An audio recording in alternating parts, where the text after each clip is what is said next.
రావే నా చెల్లియా. రాధా ఇదేంటి ఏడుస్తున్నావు? ఉప్మా చేశానండి. ఉప్మా చేస్తే ఏడు పదికి ఉప్మా చాలా బాగా కుదిరిందండి. బాగా కుదిరితే సంతోషించాలి కానీ అలా ఎక్కిలెక్కలు పెట్టి ఏడుస్తావంటే వెర్రిమహా. అతడికి ఉప్మా అంటే చాలా ఇష్టం అండి. ఎత్తగాడికి అదేనండి నా గోపికి. నీ గోపికి ఇష్టమా? విజిటింగ్ కార్డు ఇచ్చాడుగా, అడ్రస్ వెతుక్కుంటూ వెళ్ళి చక్కరేసుకొని తినిపించినా పో. ఛీ, నేను పతివ్రతనండి.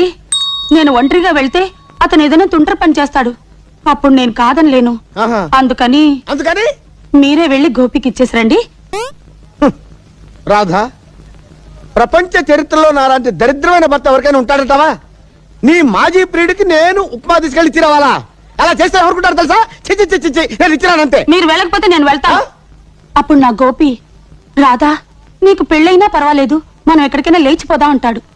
అంటాడు. దానికి నువ్వేంటావమ్మా? అప్పుడు నేను ఆవేశం పట్టలేక నేను లేచిపోతాను. తల్లి నీకు దండం అమ్మా, నువ్వెక్కడ దొరికావే నాకు?